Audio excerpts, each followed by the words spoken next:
fact that, you know, in school people aren't learning what torture is, and we don't know about international law. It's a very complicated mess that we have to sort through, and I think the first step in sorting through is recognizing where some of these influences are happening and trying to figure out together how to change this for the better, because no one here is happy about people being tortured. Okay, question from the side.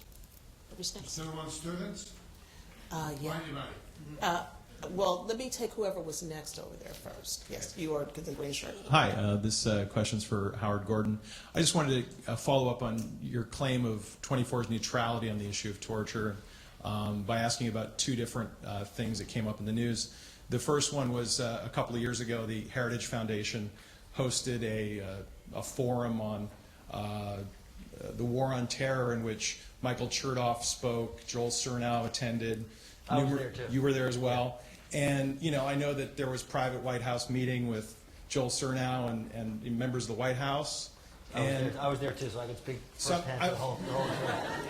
So clearly they're fans of the show. Right. And then the follow-up to that is I was curious about your response to Jane Mayer's new book that just came out that shows that the White House lawyers who actually crafted the interrogation policy were using Jack Bauer as an example in their arguments, in fact, more than they were using the Constitution or international law. And, I mean, do you feel like your show really is neutral on the issue of torture if people are using it in that way? Can you let him go ahead and answer? Yes. As to, you know, the neutrality of, you know, on torture, I don't advocate torture. No one on the show advocates torture. It's neither propaganda. It's not, you know, it's a narrative device that, again, predated our, I think, awareness of torture. As to the White House event, that was I met, well, we were invited, I was invited, it was actually my fault. I met this woman who worked for the Heritage Foundation, and she asked if I would come out. I said, well, actually, I feel uncomfortable doing that. Can you get another think tank on the other side of the aisle to co-sponsor it, and I will absolutely be glad to get a bunch of actors and writers to come out, but I'm uncomfortable. Really, the day before this, or 2 days before this was to happen, it was the Center for Strategic Studies, which is a left-leaning think tank, pulled out when it turned out that Heritage, which was the primary sponsor, had Rush Limbaugh as the moderator. But there was a member on the panel, so the point is, it was designed, and again, because I was one of the architects of that whole meeting, it turned into what it was, and I had a choice at the last minute to do it. I chose to, you know, to go. But do you think in your show torture is shown to be effective? Because, well, no, the answer is because you're saying it's neutral, and no, there's I never said it was neutral. Yes, the bottom line and the conundrum here is that torture is an effective you know, narrative technique. Jack Bauer gets the guy who is always the bad guy, or seldom not the bad guy, and it works, unlike, you know, reality. Is that a problem for our country? Is it a problem for our policymakers? Is it a problem for our soldiers? Well, apparently it is. And it's a conundrum that we find ourselves in as writers who are, again, beholden to a story that predated the issues that we're describing and predated the policy that you're describing that has been co-opted by John Yoo and by the policymakers and by, you know, Justice Scalia and by these other people. So, but I find myself in an impossible situation. You have to, I mean, I guess appreciate what's been said up here, that as a writer, my job is to sort of take this character, tell a story that has now had much, much broader social and political implications than the story, and the DNA and the intent of the story started out being, and without renouncing that character, which this year I think we've dealt with more nuance and I think more complexity. And hopefully, I like to think that we have asked those questions rather than answering them. But yes, Jack Bauer takes a guy, it's the right guy, and he gets the answers. I mean, that's what it is.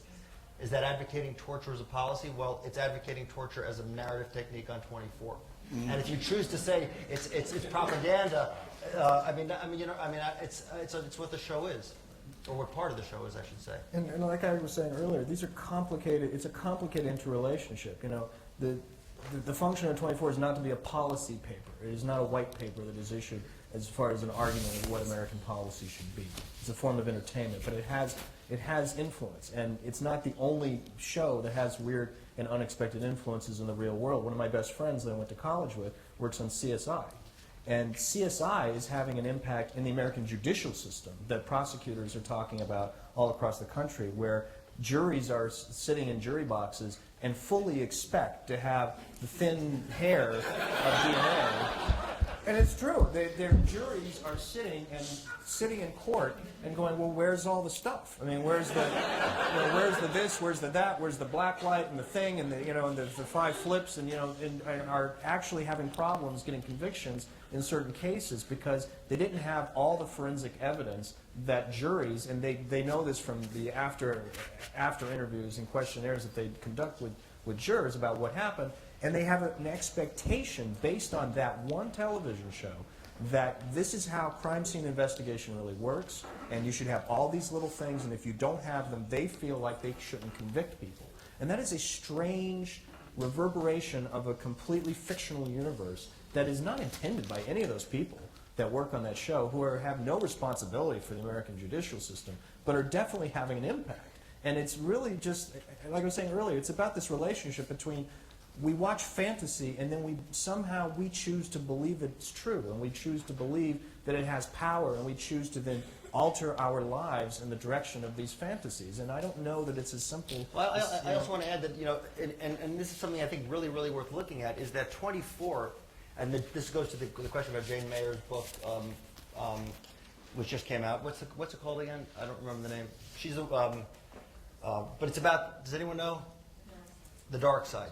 So it's really it's a book about our policy, and particularly our policy with regard to torture and interrogation. And I have to say that 24 has, if you look at it, has been, I think, in some ways, the best thing for this issue. We have been the honey to the you say phew, but meanwhile we're cited by Amnesty International. We are, in other words, we have brought this issue. We're all talking about it here tonight because of the show. So to say, and now we can debate that, what this is about in terms of policy. We've actually brought it out, and if it happens at our expense or at the show's expense or at the expense of being accused of being a mouthpiece for the Bush administration, well, so be it. But we're talking about it, and that's a good thing. By my lights. We're also talking about it, to be real. We're talking about it because we're torturing. Our country is out there torturing individuals who haven't been convicted of anything, who haven't ever seen a court, who haven't, But I'm saying, but Jane Mayer, and again, this pretext or this story that 24 is this causal thing, rather than, as Ron said, this interesting mirror in a mirror dance with reality, is, I think, a simplistic, and reductive, assessment of what it is. And